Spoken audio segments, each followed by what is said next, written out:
Gucci Mane. Oh, apparently I started the recording. Welcome to this week's episode of the Nerdy Lens podcast. I wonder how much you'd accidentally recorded. It could have been more than 4 seconds before I said, "Oh, it's recording." Oh, okay. Well, that's good then. I don't upload that anyways. I normally get the VOD off of Twitch and cut it up. But anyways, welcome. We got week 7 this week. We got a couple of match highlights of well, and a low light for some high skill gameplay on the highest of high skill champions coming out from C9 over here. Dude, Malphite too heavy, too hard, dude. And then we have get it because he's a rock. A rather disappointing game to watch from FlyQuest perspective. Not gonna lie. We got those two focuses coming up. Be watching. Don't be mean. But before we get into that, let's talk about the other matches this week. Let's get this shit. This is a really good week for picks for us. You had an 80% and I had a 70%. Yeah. Had this not been two of the stupidest fucking upsets of the split. Oh my god. I mean, we were both wrong twice. Like, short of I would have been 100. Sure, yeah, you would have been 100 and I would have been 90. But, well, and then we had one match which I'm no longer picking Echo Fox ever again. Let me just make sure I don't have them. That's fair. So, where was I? C9 and TSM both really shit the bed against two other teams that are heading to playoffs. And funnily enough, we're only talking about one of those games this week. We are! Mostly because, no, I got to live through it last week. Now it's your turn. I'll take it. But you should have to live through it twice in a row. I'm living through it over and over in my mind, Matt. That's good. I don't feel that bad about it, to be honest, so I'm fine. Like, honestly, I'm really impressed that we got this close to a perfect week. I'm crazy, dude. What can I say? Not at all confident about next week, but I'm crazy. I can't wait for the week that I get 100% pick rate because I'm never gonna that's it. We're gonna cancel that segment. Canceling the show. Not the show. We just won't do pick band guesses anymore. Okay, yeah. You know what? That's fair. I'll just do no more pick band. That's great. That's a good idea. Yeah. Instead of canceling the whole show. Yeah, that's actually a good idea. Damn it. Yeah, you're dumb. You're like. That's why I'm here, dude, because you always say the dumb cancel the whole show, or what about? So, what really stood out to me this week was how quite handily it looked like CLG and Optic were able to beat C9 and TSM. Like, yeah, it wasn't like really close matches. It was just like, how the hell did these two teams just fall over? They're supposed to be the favorites for a bye this split. Like, what? Yeah, and what's sad and scary is I'm sort of struggling to discern whether everyone's just gotten good or the top three, two of the top three have just kind of gotten bad. Right? Yeah, are they playing to our level or are they dragging us down to theirs and beating us with experience? Or are we just shitting the bed, right? Or picking some crazy stupid shit.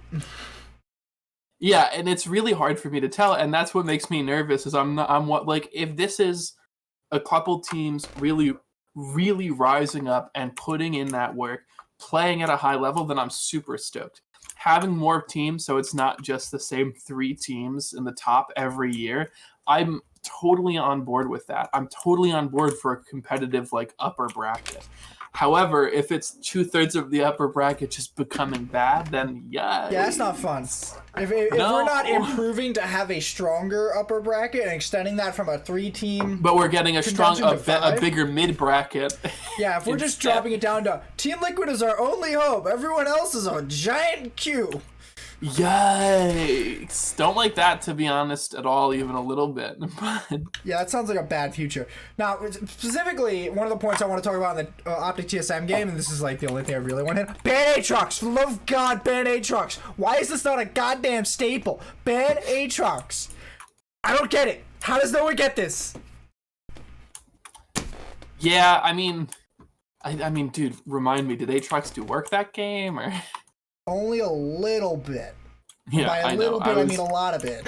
I was being sarcastic. I remember. I just wanted you to feel that again because I'm a bad I friend. even came into this thinking Optic's team comp was so fucking weird, and then they just like, TSM didn't ban Aatrox anyways, so it doesn't matter what their team comp is. They just play with Aatrox. Their team comp was really weird in your defense.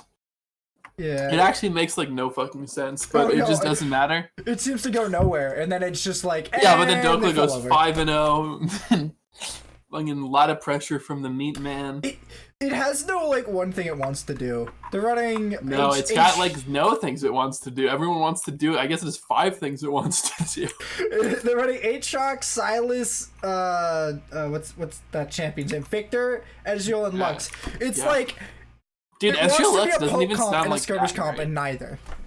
Yeah, I mean, I guess Lux Ezreal's fine as a lane.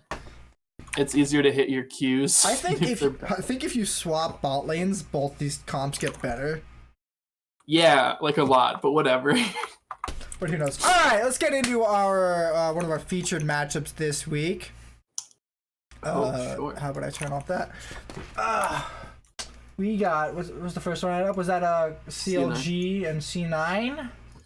Yes, fucking free LG versus free 9. So you know who the battle of the free. You know who's a really, really strong, really, really high mechanical champion that people need to start playing more of? Malphite.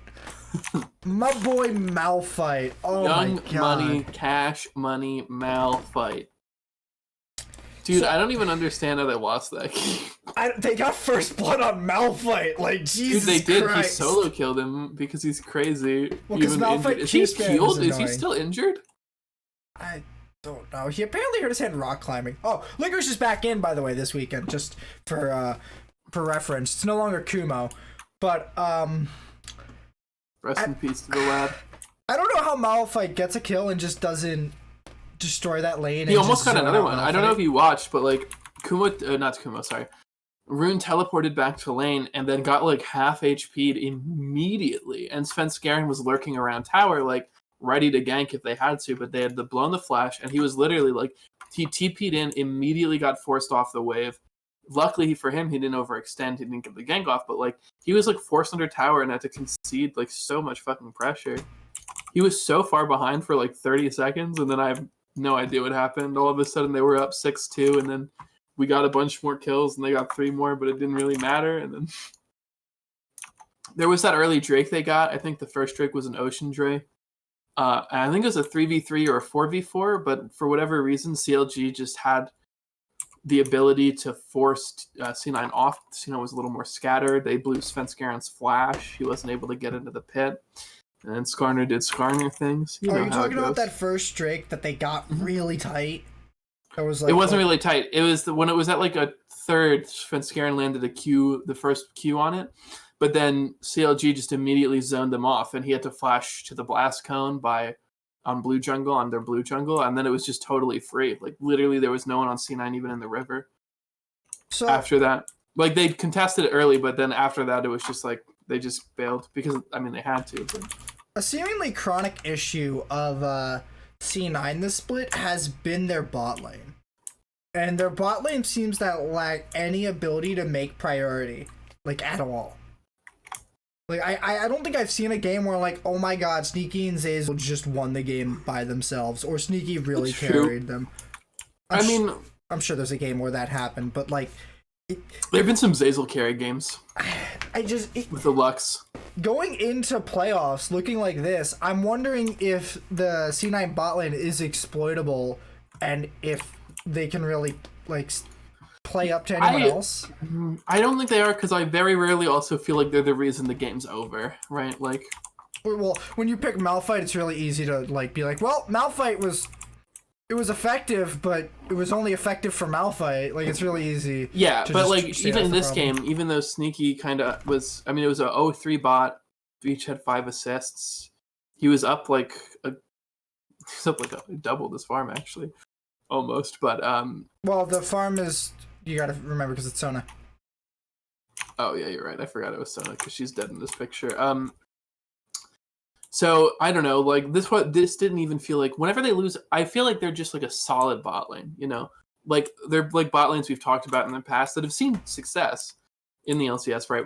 Where they're not really like the focus, right? Like this is not the double lift show, right? This is not the sneaky show. This is just like the sometimes we'll do really well, right? Like there are games where they get advantage, they get pressure, usually against much worse teams. They usually typically go more even against higher skilled teams, but they're never also the reason like that the team is lost, right? Like they've never had like a reckless throw or a Sven throw or something like that, you know, like they just like or a double lift Vlad throw, right? Like they're just always like holding it down, doing all right. And honestly, if they can, that was fine when they had a super good carry in Jensen. Niski seems like more of a support role mid laner than Jensen. So it looks like their carries are either going to be Tringle and top. Malphite not really a carry. He should have built AP this game. Just calling it out. He should have built AP this game. I'm pretty sure that's the only time I've ever heard you admit to AP. That's the only time you're ever gonna hear me say it. Unless like they buff Malphite, so his AP ratios are like 5,000%. They just nerfed them too. Yeah, well now they're gonna buff and make all of his AP ratios 5,000%. He got that first kill, and I'm just like, if he doesn't back and buy AP, or he couldn't back, he had back TP'd already. Well, I mean on his next pack, if he doesn't take this advantage he have, and he did buy AP to kill he did buy people, Doran's ring, which first back he backed under tower because he got poked out, and then he got the kill because he started corrupting potion, backed, bought a D ring, teleported in the lane, killed him.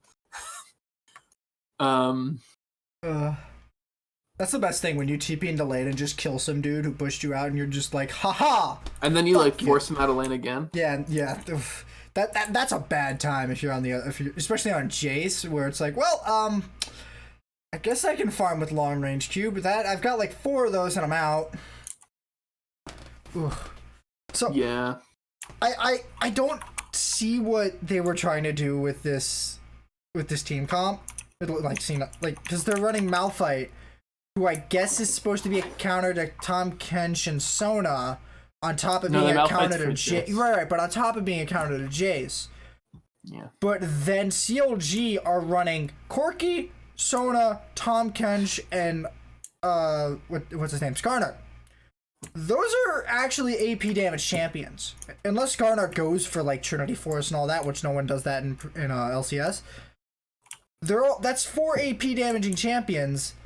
Why on earth are you picking a champion who scales with armor and needs to have 2 armor items before his core is complete? It felt like that was a pick for lane to avoid getting dominated early. Maybe they just wanted it to like scale out, like win lane or at least stay safe in lane, and then just scale to a point where you can get to be super tanky regardless.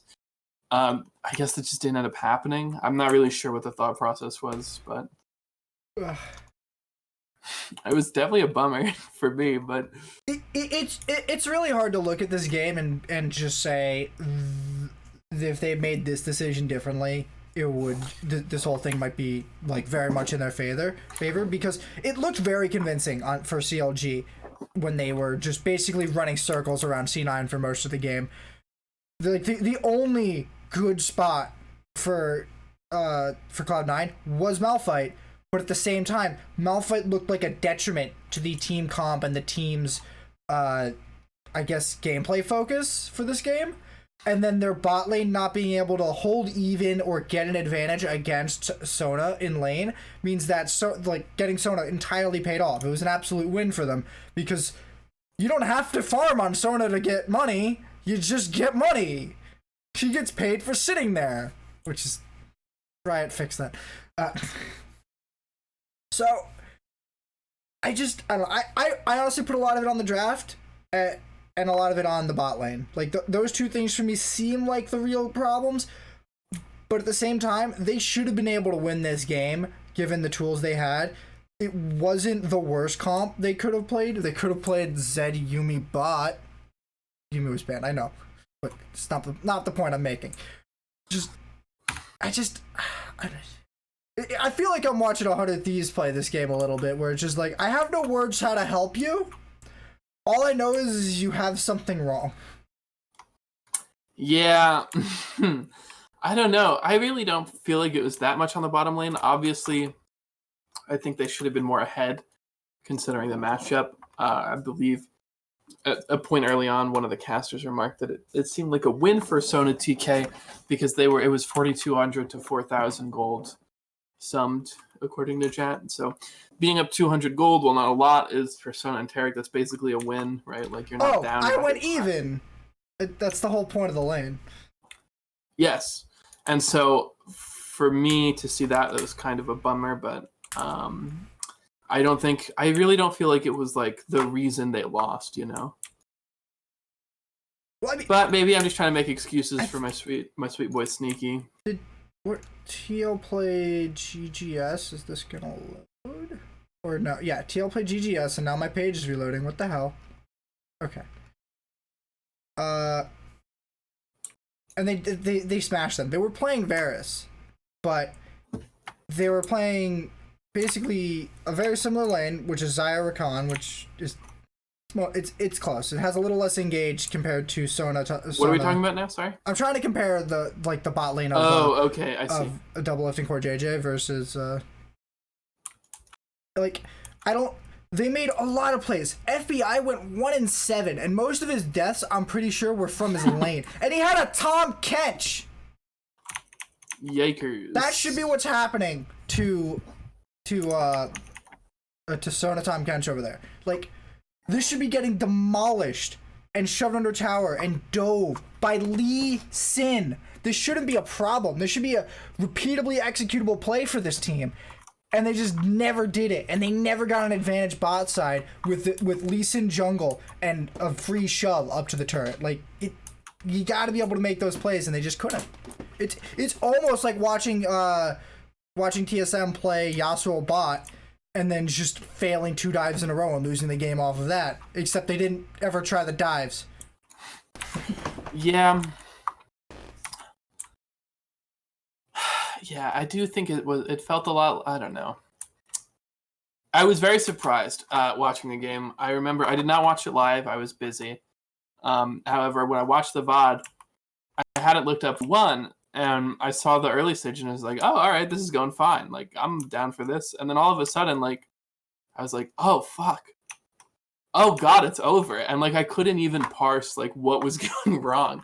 Like, it seemed like everything was fine, and then it really wasn't.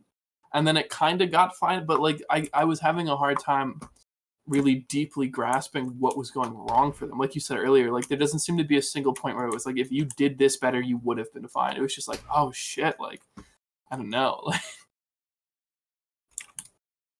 you know? Yeah, these games always suck to talk about because it's just like, yeah, I think problems. Lots of them. To me, though, that maybe hints at the fact that CLG is getting better and not that C9 is getting worse. Because like aside from the weird decision in Malphite, like generally if a team loses because they shit the bed or they get clapped, then like we can just point at it and be like, this is the decision that you made, or like here is where you fucked up. But if we're having trouble pinpointing it, that to me demonstrates that two teams are like relatively even in footing. Right? They could have picked Poppy. It has just occurred to me that Poppy is probably amazing in this comp. Yeah, but you think Poppy's amazing in every comp. Because she's really good, and she just got a buff, and I'm pretty sure she's broken right now. But either way, I'm pretty sure Poppy's a much better champion than Malphite into this comp. Poppy can build MR and not lose a whole lot. Just say. That's fair. But finish what you're going to say, and then we can move on. Because I'm kind of like... I don't actually, honestly, don't remember what I was about to say when you cut me off. So, what was I saying? You were talking about CLG. Oh yeah, I think it is an indication that CLG is getting better, and that's exciting for me. I like seeing teams get good. I really don't like it in any sport, really, when it's just like, well, these are the teams that are going to be here at the top, and we're just going to watch them play for like 6 seasons. So like, yeah, CLG strap in. Like, CLG definitely have been improving a lot this split. Yeah. I think that's good for our chances internationally too. Like the more teams we have that are decent in NA, the better our shot internationally, as far as I'm concerned. Like, I'm not seeing a lot of glaring holes on CLG at the moment. The only, like, Wiggly has apparently been looking really good. People have been talking... Biofrost has been crazy. When Biofrost pops off, CLG pops off. Like, Biofrost is like... I don't know if he's like the team leader. I don't know what he's doing, but when Biofrost goes off, his team is good. Like, I think a team that doesn't have any very apparent weaknesses is probably always going to beat a team where you're like, this part of the team has been underperforming for quite a while now, and they haven't shown any signs of upward momentum. So I'm looking at CLG to possibly take second at this point, and then C9 and TSM probably get third and fourth. That's going to be an interesting future, because I don't think that's ever happened. Wait, maybe spring 2017. What about when CLG got first?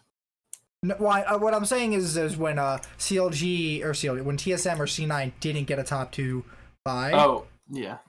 Which I think might have happened last 2017, was it 2018 spring, and probably the first or second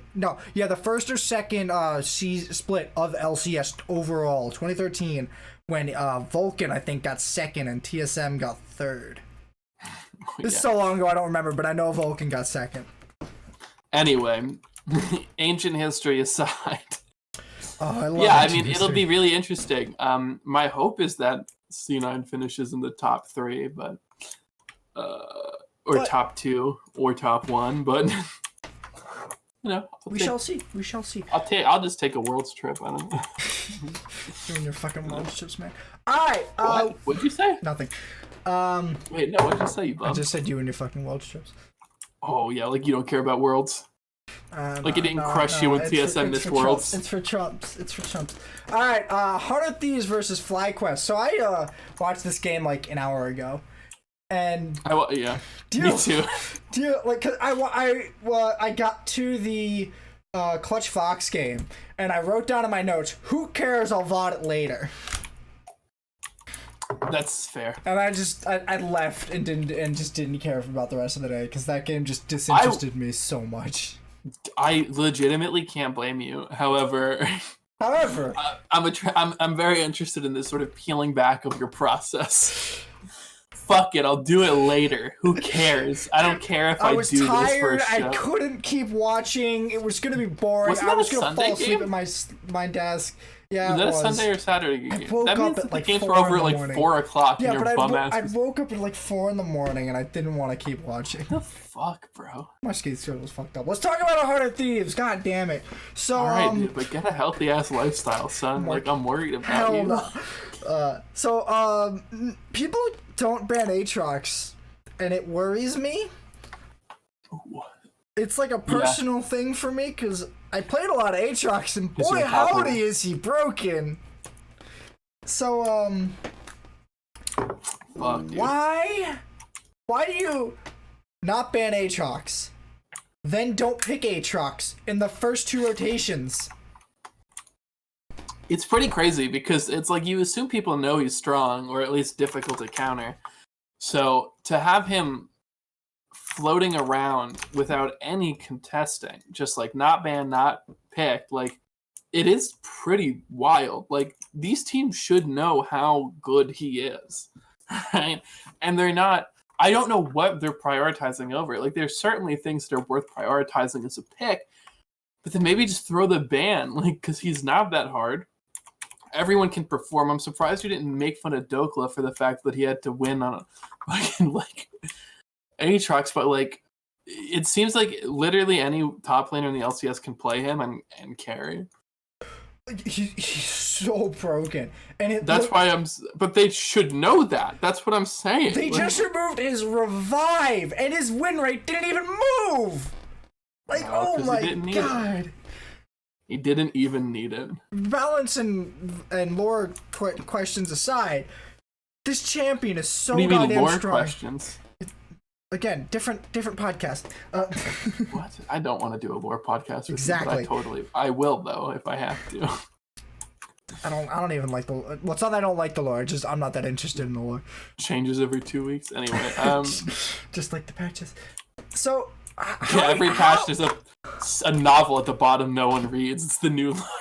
So how the hell do you put Aatrox to second rotation blue side? How does that happen? In what world does that happen? The only world that happens is... In the world we're living in, I guess. If you think your top laner is so effing good, he's gonna win that lane with whatever counter matchup you've dreamt up. And let me tell you... You won't. It didn't. Because I don't think there's a lot of counter matchups that dominate Aatrox. Because he can just kind of play safe. The only thing that does well into Aatrox for me is range. So, like, Kennen and Karma. Karma's banned, and they didn't pick Kennen. What about Jace? Jace works too, I guess. I don't know. I don't like him as much because he has to get close to do some of his damage. Okay. He does do very well into anti-heal, though. Or with anti-heal, I guess, if you want to get what I'm saying. So, that makes sense. So that's the major flaw in this game that I think probably screwed FlyQuest super hard. And then you... it's just... I don't... This game was boring. This game was boring as sin. People are complaining on the subreddit about this kind of stuff because they hate Corki versus Aatrox. They are so done with Corki versus Aatrox. Why? Because it's an extremely boring matchup to watch? Yeah. Corki got 5 kills, though, so... I don't know. My thought on it is, like, of course they're going to pick the boring shit if the boring shit is what's good, right? Yeah, they're going to be like, okay, we're going to scale until the agency is in our hands, and then we're going to play for it. Yeah, it's like some people get bored watching the Houston Rockets in the NBA because it's basically just a series of one-on-one isolation offenses, but, like, they ride it to the playoffs and the finals almost every year, so, like, even if you're bored as a fan, they're going to keep doing it because they're winning, like, a lot. Like, that's always my problem with people who say this strategy shouldn't be played because it doesn't work internationally, but it wins easily in, like, locally. No, like, you should definitely play the freaking wins to get international, bro. Like you're not going to get to try your international strats if you lose locally. Like, I think they brought this up on the dive where they're like, these lower teams are trying to play out these other strategies and trying to, like, be like, well, it's not going to work at Worlds. Why are we playing it? And it's just like, you're not making playoffs. Yeah. Make playoffs. Why do you care about what's happening in Worlds? Yeah. What? It's like, how do you care? Or how are you going to pretend to care if you, like, literally aren't even in contention to get to Worlds? Like, that's like such blind optimism. Like, well, we're hoping for like 3 seasons from now when everyone else retires that we can get there. When our team is entirely different and we have a different coaching staff in 3 years. It's a very personal matter for me with this exact topic with TSM because TSM have this exact issue where in 2018 they kicked out their world-class bot lane for a different world-class bot lane because that made sense. That second world-class bot lane should have some air quotes, Playboy, but... I don't know. I got to 17 minutes and I had one note before it about amazing fucking up a flash. And then I'm just like, this game's boring. 100 Thieves are just walking the base. And then I straight don't remember the game. Like, I watched it today. And, like, boring. It was, oh my god. Uninteresting. like, I don't want to say FlyQuest just sort of fell over and took it, but it just felt like 100 Thieves just sort of sat there and put cupcakes away from them that they were trying to sell. And FlyQuest was just like, where are my cupcakes going? Yeah, I don't, dude. I have, like, nothing intelligent to say about this because I, like, could barely keep my eyes open through it. And, like, I, like, literally kept pausing the game to go watch other shit. And, like, once my... I did the same thing! Yeah, like, once my stamina was back, I was like, alright, next 10 minutes, cool. Let's go watch another YouTube video. Alright, next 10 minutes. I got to, I got to Amazing Failing the Flash, and then I kept, like, trying to look at exactly what his Flash fuck-up was. And then I kept looking away as soon as he was going for the flash because he stood still for 10 seconds. I did that shit so many times. I'd be like, I wonder what happened in this fight. Oh, anyway, what's my phone saying? No, wait, what about this thing? What about, literally, what about the paint on the walls? How about that? Like, literally, it was brutal. I was so bummed when I saw this on the list because I was like, fuck. Like, so, the only conclusion I can draw from this game was that I'm pretty sure 100 Thieves are the only team... We're bad at our jobs. The 100 Thieves are the only team that can contest for a playoff spot at this point. Clutch... Maybe? I don't know. I don't trust Hang on, where are they in the... They're first right now. They're not. I was about to have some major questions for your head condition. Poor. Okay. Why? So, Clutch and 100 Thieves are tied. Who did Clutch... I have more faith than 100 Thieves right now. 100%. I 100% think that 100 Thieves are much more consistent. Not where I thought we would be at the beginning of the split. Is this the split where we had the no talking about 100 Thieves rule? Yeah, until they won like 4 matches in a row. Yeah. I was so fond of that. Like, we're not talking about them. Now we have to talk about them all the time. So, I think... So I guess we can make this kind of talk. We can talk about 100 Thieves and like why we think they're the ones that can go to playoffs. I just think they're amazing. I'll talk about the thing I didn't prepare for at all. And this is kind of what you should have prepared for. Why? That's not what you wrote anyway. Okay, fine. So no, I'm not actually mad. We can talk about it. So 100 Thieves. When they brought in Amazing, I didn't think it would be the biggest bonus to their team. I just thought that changing anything on this team was probably a good idea considering they got it. Yeah, it was Onda. And changing from Onda to Amazing is definitely a plus, but at the same time, it didn't feel like a plus that was going to make an impact, and it didn't for the first little while.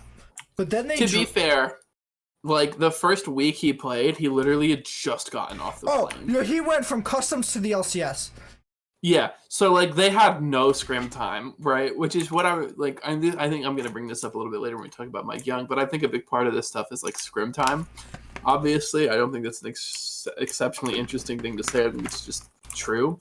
So like the fact that he came from customs to LCS, obviously I don't expect him to like super perform that day, and I think that's legitimately fair. You're probably not going. I don't know their schedule. I don't know if they scrim right after the LCS when they get home. Probably not. Some do, depending on what's the schedule and what they're looking for. If they've locked in a bye for playoffs, don't think they're scrimming after LCS. That's all I'm saying. That's fair, but I don't know. Like I just didn't expect them to. I expect them to be like the Mike Young thing, where like if they're gonna be good, I expect it to be a little while from now. So I was excited to see it, see them improve now, but I was. But this change didn't happen until they took out who was their mid laner before No, that was Yasui was Clutch. It was I don't remember who 100 Thieves mid laner was. Huhi. Was it Huhi? But not this split. That was the previous split. I don't remember who the mid laner was.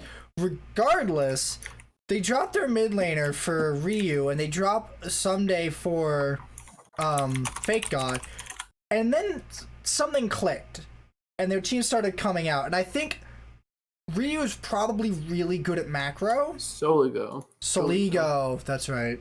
Honestly, they probably remember off playing Piglet. So I think Ryu Piglet's not on 100 Thieves. Huh? Piglet's not on 100 Thieves. Right, I understand. Oh, that's rude. Okay.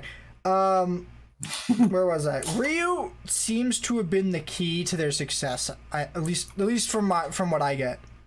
And Fake God seems to be a serviceable enough top laner that he's able to beat bottom of the table top laners and stay moderately even with some of the other ones in the upper brackets. Yeah. But this team still doesn't have it all together. I think they lost to C9. I think they lost to TSM last week. They don't look like they're in a position to be able to beat the top teams quite yet. But they look like they could probably beat Golden Guardians. They can definitely beat Clutch Gaming. Are they both playing next week? Golden Guardians is playing 100 Thieves next week. I think the week after that, Clutch might play them.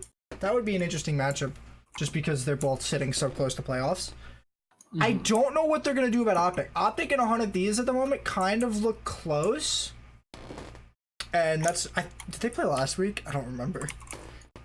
So many games, so little headspace. But those two teams are relatable content.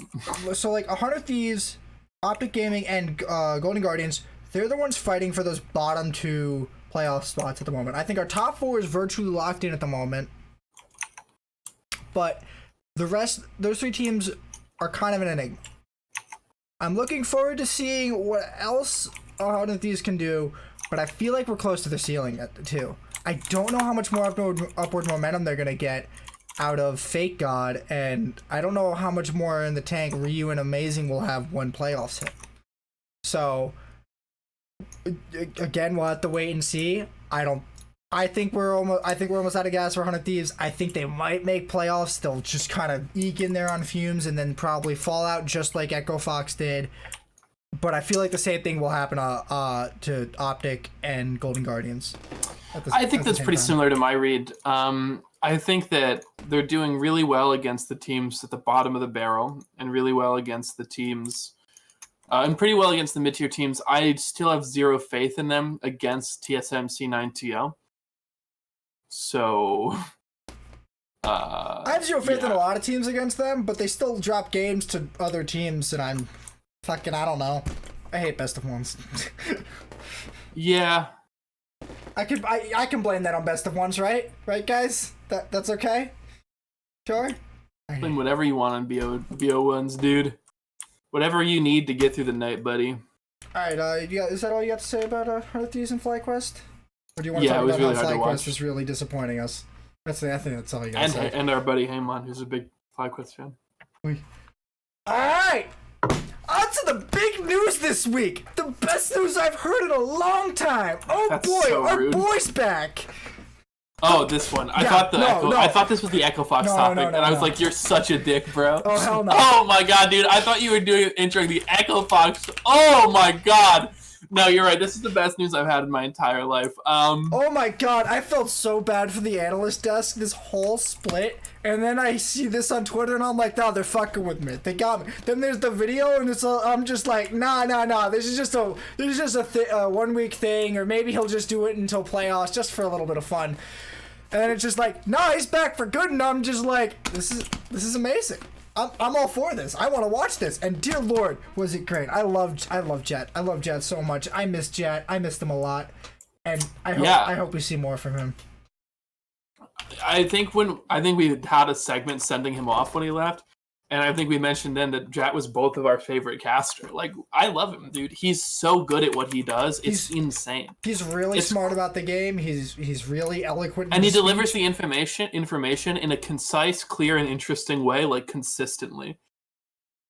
And we definitely said that he was going to be a major he was going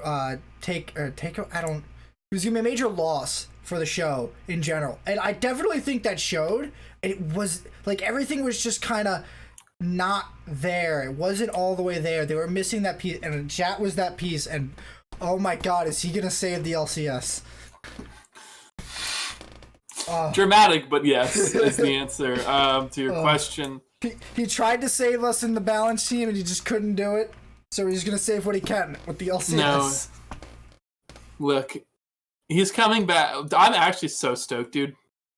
I thought you were fucking with me when you mentioned it at first. Oh yeah. And then I like looked it up and I was like, this is like, God bless this dude. Like, I missed him so bad.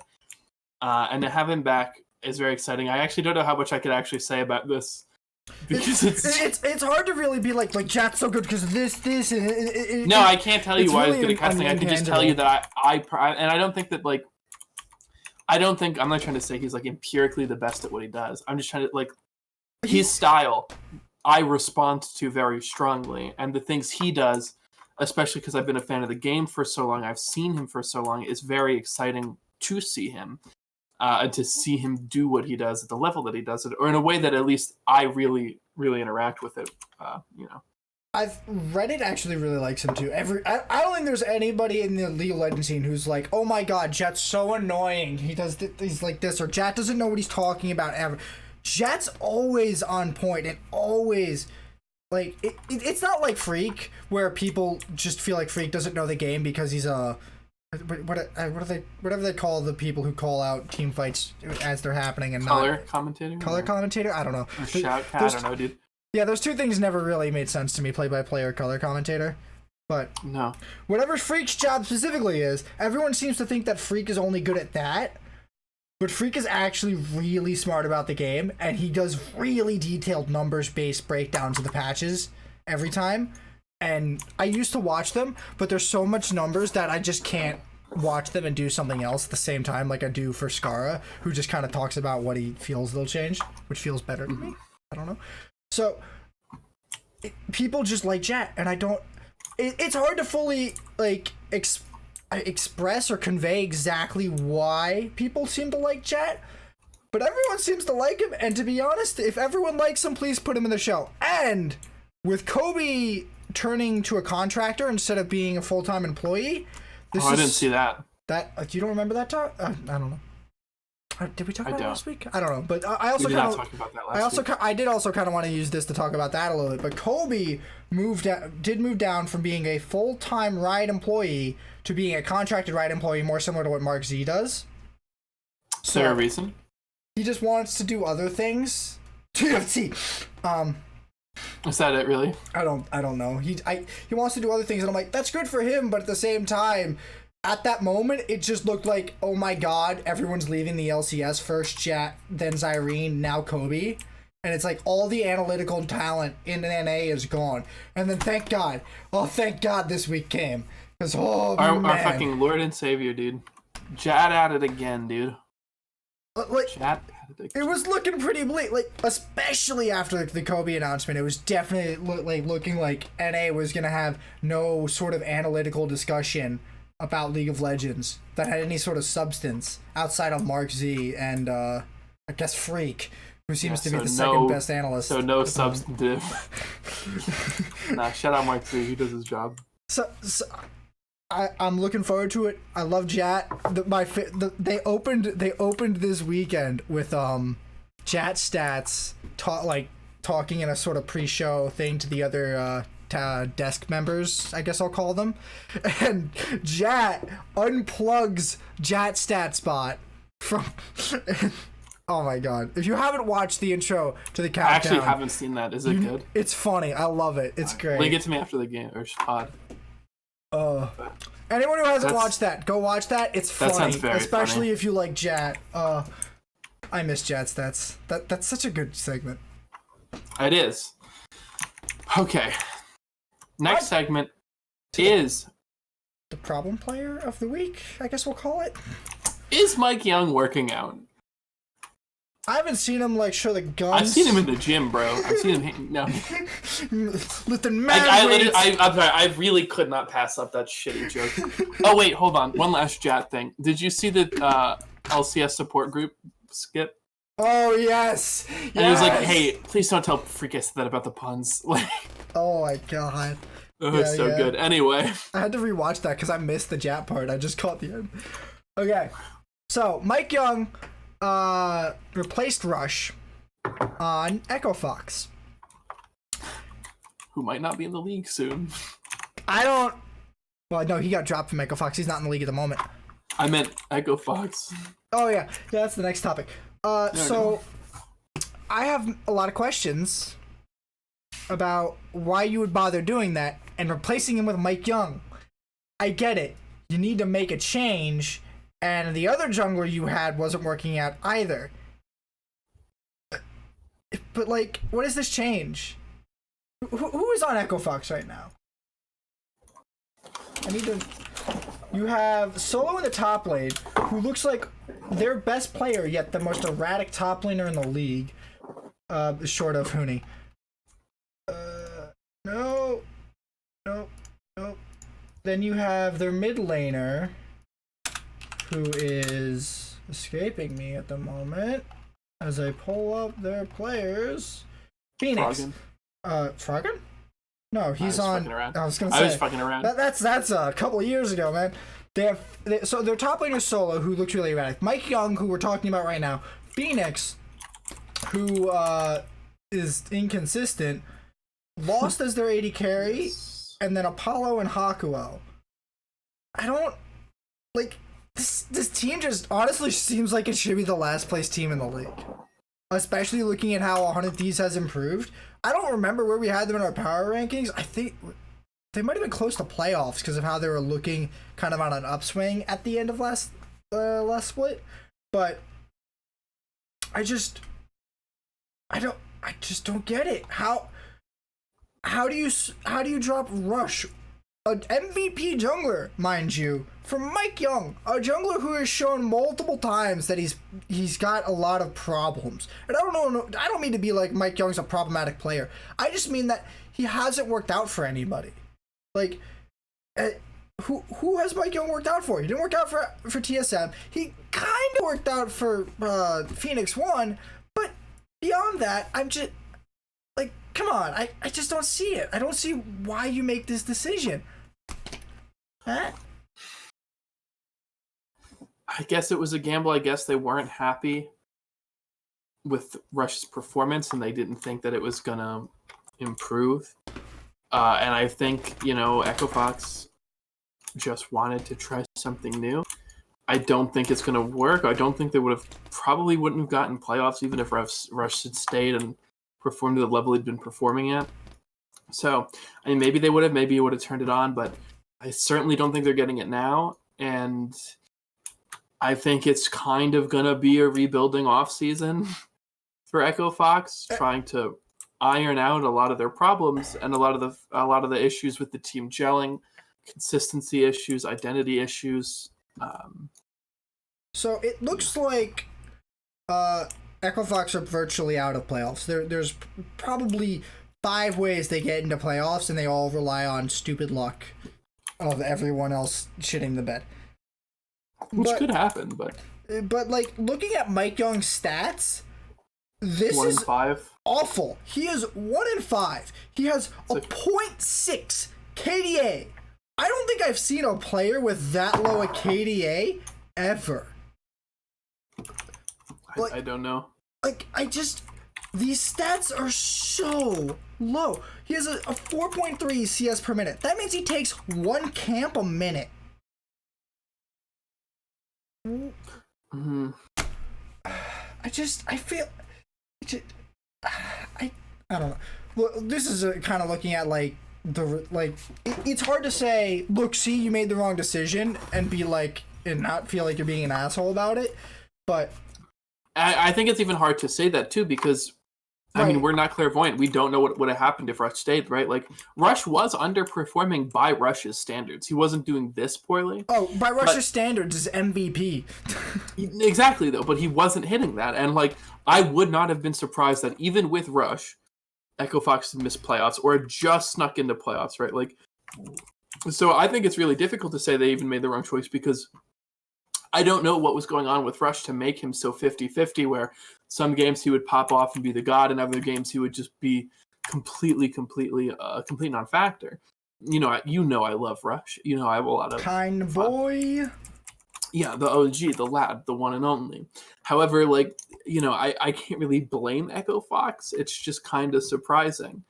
I was kind of surprised in the moment, and then now seeing how it's panned out, I'm wondering if they think they made the wrong move. And frankly, I don't really expect to see Mike Fox back on the team, or Mike Young back on the team. I kind of expect to see a pretty large overhaul from Echo Fox if they want to be in contention next year, which I think they do want, right? But so they tend to make decisions that confuse me, though. Like when they benched Apollo, even though Apollo was fine.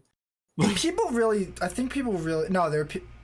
it the G? They benched Apollo, but Apollo wasn't the reason they were losing. It was good. It was the one FBI replaced. Yeah, I don't know why you would break up Apollo and Hakuo, a duo that's been together for years at this point. And they also were not the reason they were losing games. So to put him on Academy and bring up your Academy AD, I was like, well, that feels really weird, because when they win games, it's feeling like they're winning games because of Apollo. And then they've been benching Lorlo and Solo back and forth, which doesn't make any sense to me. It felt like a big problem with identity. They didn't know what they wanted to do. They didn't know what their best roster was. Maybe they didn't know because they weren't sure what the problem was. Maybe it's just a gelling issue. Maybe some of these players just don't play the same game, and that's okay.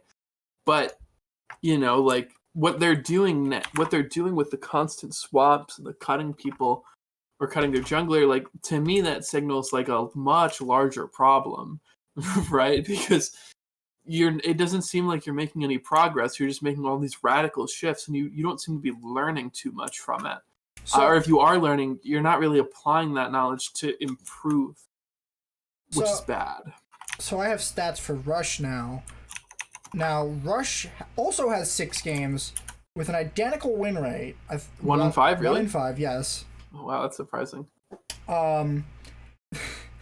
But 1 whole point better KDA. He has a 1.5 KDA versus the 0.6 from Mike Young. So a 0.9 better KDA, but he has less deaths per game. And like to preface, I do not know if these stats include this current weekend, just because I haven't checked. And his CS per minute is only up by 0.5.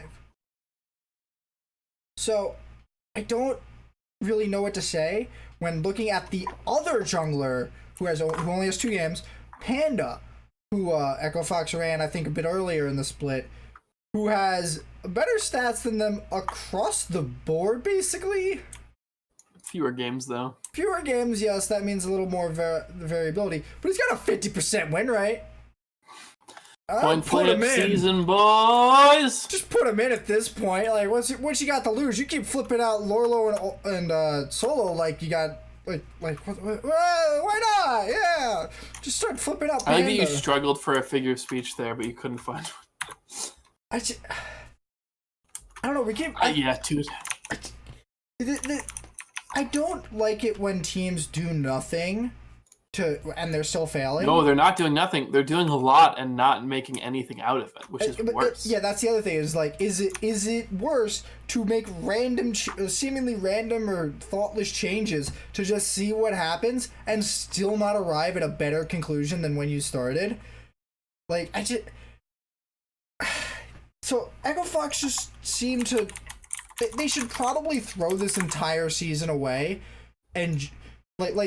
For all I know, this is exactly what they're trying to do, because it's sort of what I'm telling them to do.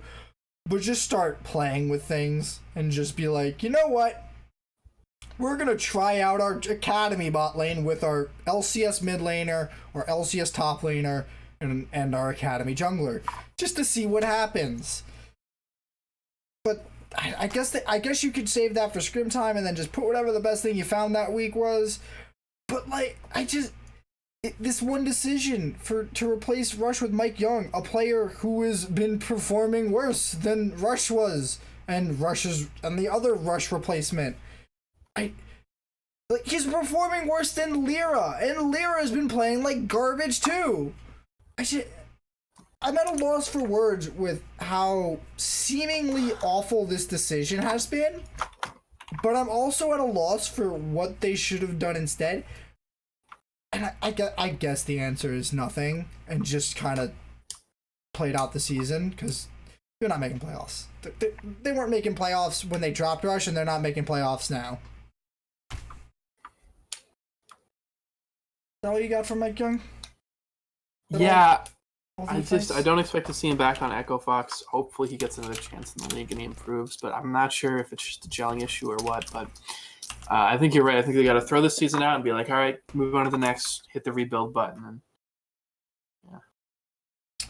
So, on to our next topic, which is a little sensitive topic. Is Echo Fox going to get kicked out? Now, this isn't related to their performance issues. This is related to altercations with some of their, I guess, board members, you would call them? It's one of their groups? One of their investors.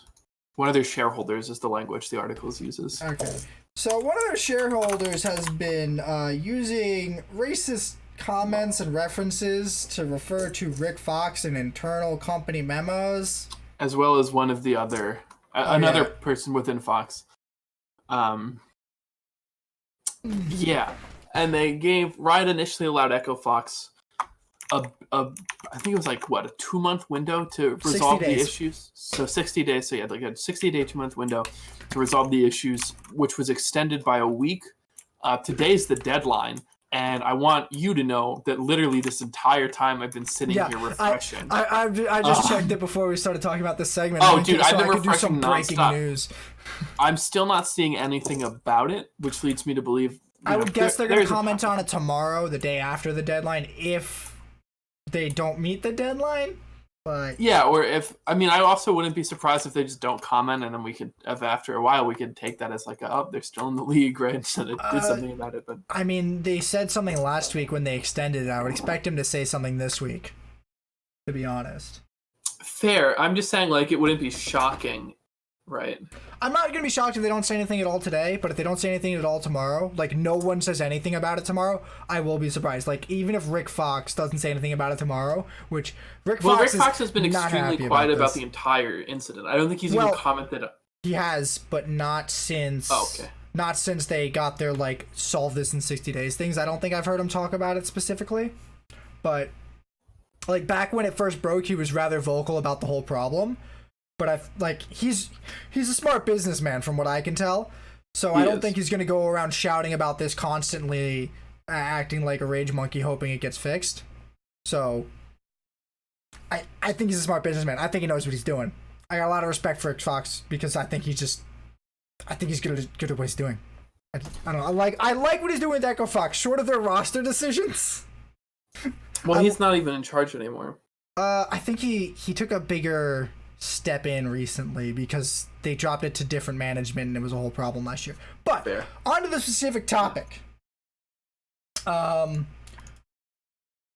week when Riot issued the extension, they had issued it because Echo Fox had submitted a proposal that Riot, I think, didn't approve.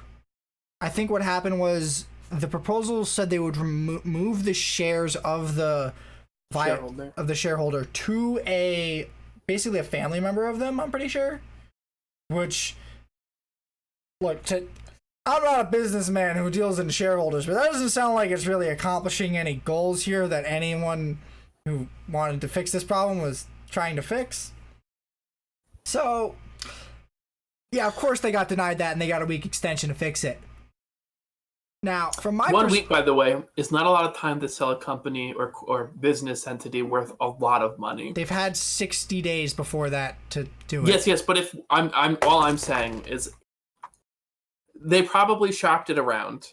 However, 1 week, if they couldn't get anyone else to buy, and that's why they were doing the thing they were doing, 1 week is a very short amount of time to raise that much capital. Well, the problem isn't getting the money to buy them, I think. I think the problem is getting him to agree to sell and not sell for an exorbitant amount of money.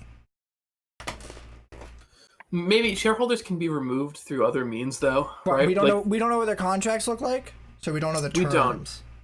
That's fair, but... So...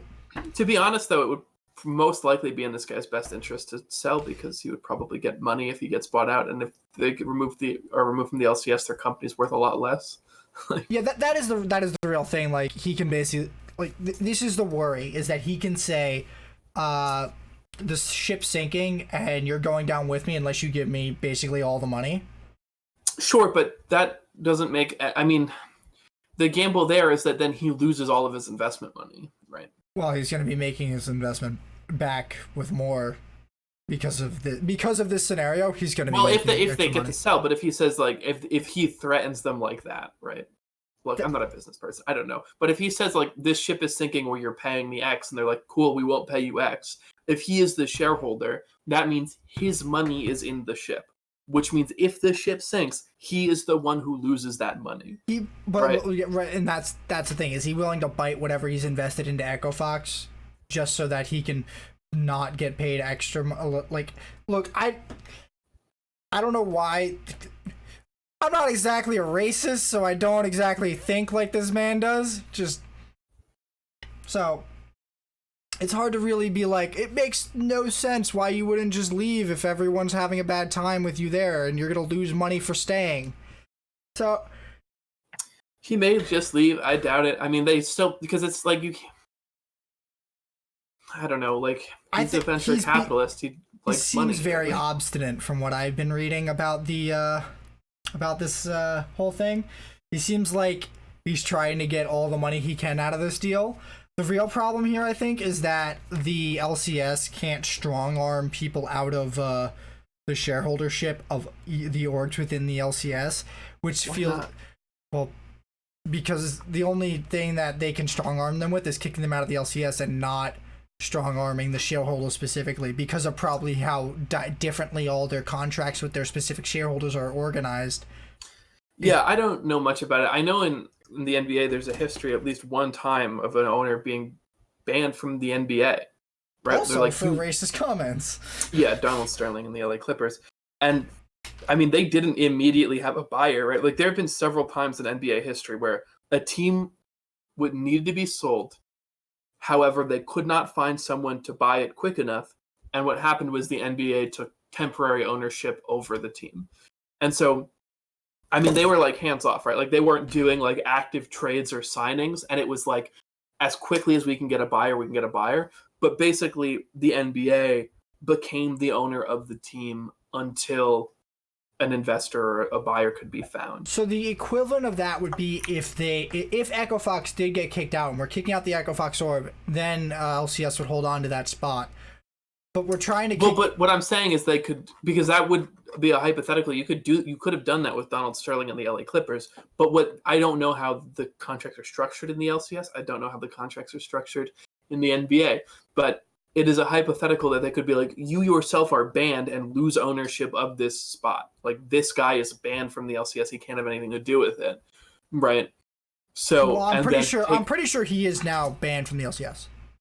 Yeah, but that doesn't necessitate that. I don't imagine that would necessarily mean Echo Fox has to leave. If they can't get a buyer, it could just be that Riot takes temporary ownership. Although if they're threatening to kick them out, then I imagine that that's not on their docket. Yeah, then they're also going to have to drop their branding too. Because I don't think Echo Fox sold their branding to the LCS like they did with, well, not Echo Fox specifically, but the Overwatch League forced everyone to make their own brand for the league, and now Overwatch League owns that brand, so they can easily switch out owners. But LCS doesn't have that luxury, so that means they'd have to. I think the only way that this resolves if the shareholder doesn't get removed from his shareholdership is by Echo Fox finishing the split and then getting removed, and then their team spot being sold to another organization or somebody. Yeah, I mean, if they get kicked out of the league, I imagine that's exactly what happens, but... Like, I don't think... I feel like a lot of these orgs are going to start, like, any new investment and stuff, or they're going to have clauses in where if the one of our league partners has a... like, says you cannot be an investor with us, then we have to like break off from you, and this is how it will happen. I feel like, especially after this instance, that is how a lot of contracts will be structured going forward. Perhaps. It's very, I don't know. I'm interested to see how it plays out. I'm worried. I'm nervous. I like Rick Fox. I like the Echo I don't want to lose Rick Fox. I think Rick Fox is a gigantic boon for the league and esports in general. Yeah, for the league, for the community, like Rick Fox is a good guy. Right, and to see him leave on these kinds of terms would actually be extremely upsetting. As a fan, even though I'm not an Echo Fox fan, I am a Rick Fox fan, right? I like that they're here, and like to see them go in such an unfortunate and inappropriate way, I would be really upset as a fan. But I mean, I guess we just have to wait and see. Yeah, if I were a fan of Echo Fox, I'd be like really nervous. I'm just a fan of the league, dude. I expect nobody would be stoked. Oh, I don't think anybody's happy about this situation besides the racist, which is the stupidest fucking thing. I think he's over the moon about all the money he's about to get, and that's really sad. That's really sad. Okay. Echo Fox, maybe they'll stay, maybe they won't. I hope they do. I really hope they do. But let's move on to this week's picks. They're up on your screen now. Okay. Golden Guardians versus Clutch Gaming. Oh my god. I can't believe you're picking Golden Guardians. Matt, how can you pick Golden Guardians? Sorry, I just read some of the emails. Oh, no, they're bad. Yeah. Dude, he threatened Rick Fox's family. Wait, he threatened their family? Hang on. We're talking about our picks this week. Dude, sorry. That's crazy. I just read those emails. Oh my god. Okay. So, Matt, why did you pick Golden Guardians over CLG? Oh, because I'm dumb. I made my picks before I watched the VODs of CLG winning. Wait a minute. Hang on. Is this... Wait, there's a CLG TSM game? Do I still have the wrong one? You did have the wrong one because there's no C9 TSM game. Wait, why didn't this update? What the hell? Bro, I don't know. It should have updated! Cry more, scrub. Wah! Okay, there we go. Boom. Now it's updated. What was the one I was surprised about? Oh, GGS over 100 Thieves. Like, I just knew there was one that you had picked. Weird. But yeah, GGS over 100 Thieves. Why'd you do it? Because I picked these before I watched the 100 Thieves game. Did you? Okay, that's I did my picks before I watched the VODs, which was dumb of me. However, I don't know. I have a little bit of faith with GGS, and even though 100 Thieves looks good, I don't think 100 Thieves looks great. And I think that GGS will be a decent matchup for them. That's it. What about GGS versus Optic? Did I pick GGS? Yeah. I guess my brain was like 4 weeks in the past when GGS was at the top. Do you want me to let you change them? Yes, actually. So do you want them both to go the other way? I do. Then we're identical in all of the games. Except for... Dude, I do this every... Can I admit something to you? Every week that I start the picks, I do the first half of the picks and I'm like, shit. I remembered the teams 3 weeks ago and not now. And that's bad for me. So, the only one which I'm pretty sure we legitimately disagree on is the Clutch Gaming versus FlyQuest one.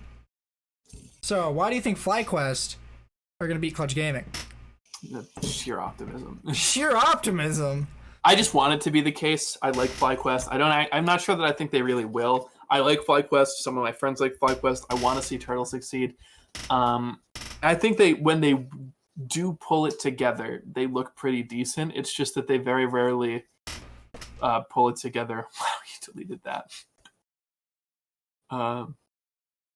Continue.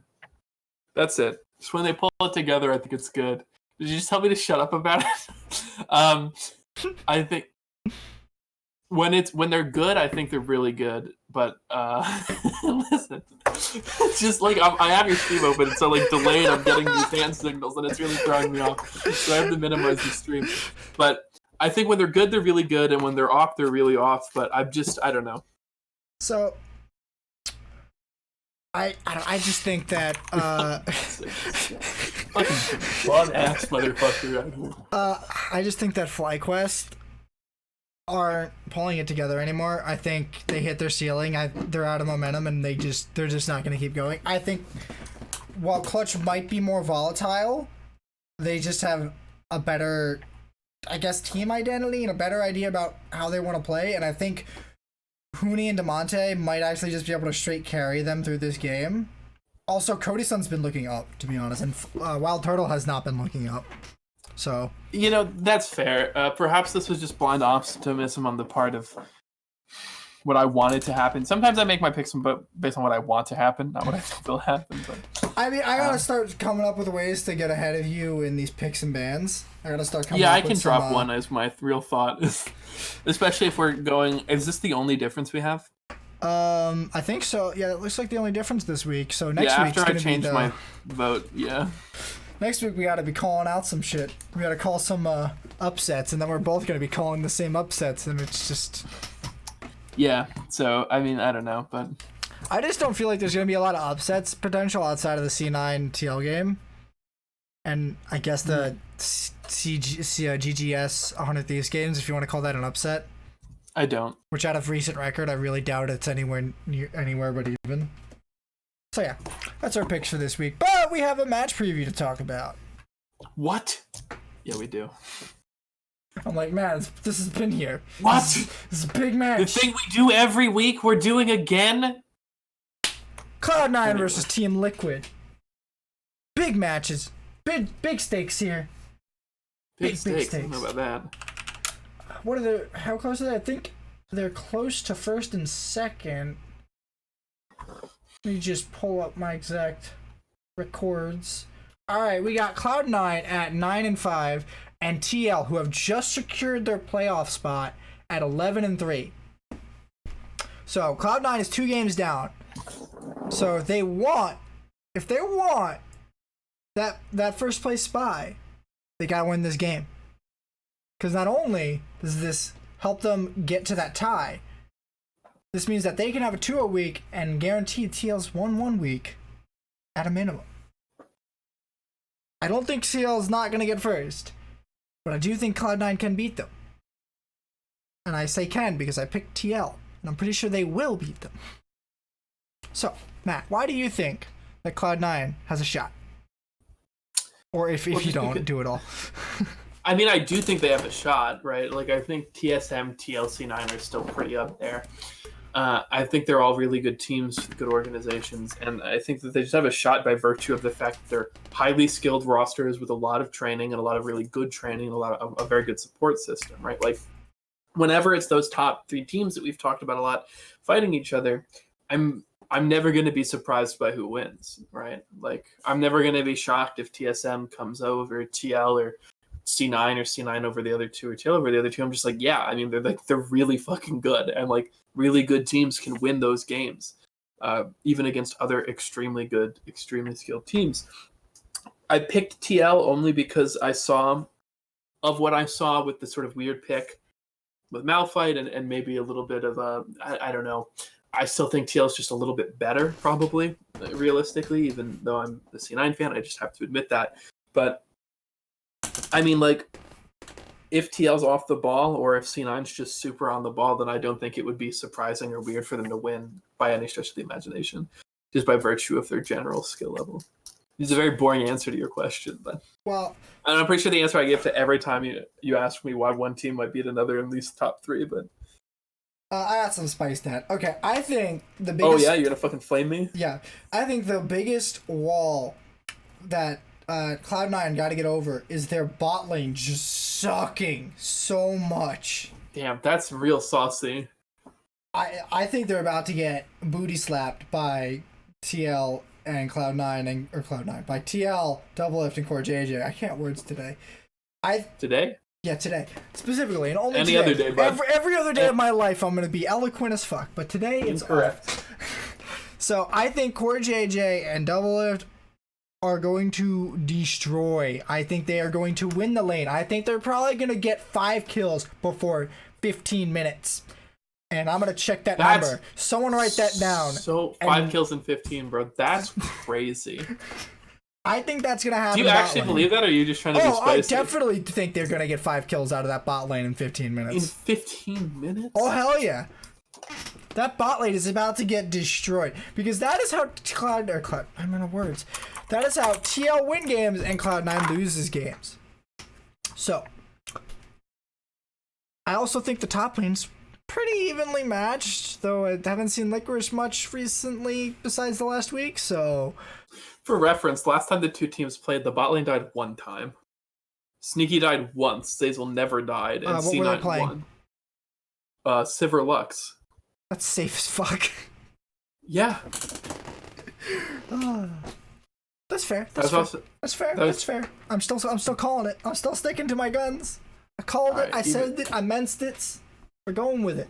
You remember the last time we both called TL and C9 won, so you gotta roll safe. I think Cloud9's jungler has been looking kind of good.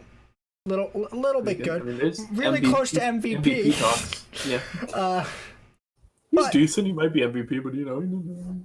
As good as Nizzy has been, I still think Jensen beats him. I think Jensen is going to be mechanically better, and I think he will have better team play. So I think in almost every aspect, short of jungle, which I think loses off of pure aggression and mechanics, not really macro or jungle skill. Mm-hmm. I think TL has the advantage, or at least goes even. I feel like I've said this about a few teams before, where it's against TL, but it just seems like an insurmountable hill at the moment to me. I honestly, as much as I agree that it wouldn't be a massive surprise, whatever you're doing is making a lot of noise. My bad. It wouldn't be a massive surprise if Cloud9 won, but I think that Team Liquid has really been looking good and really been looking solid as of late, and especially their bot lane. I think their bot lane is looking really solid, and I think that Cloud9 having that as their their problem to solve is just it's just a weak spot for TL to just whack on. They're both blue, man. I'm never gonna hold them straight. Everything hurts. One is yeah. All right. I have very little confidence in Cloud9's bot lane. I've noticed. It's been. You want to take us home? I think I'll take us on home. Yeah. That'll do it for week 7 of the LCS on this week's episode of Legendary 10 weeks Podcast. Left. You can catch us every week at 7 p.m. Eastern on twitch.tv/Nizzy2K11. You can catch the VODs on my YouTube channel. And as always, have a nice day. Have a nice night.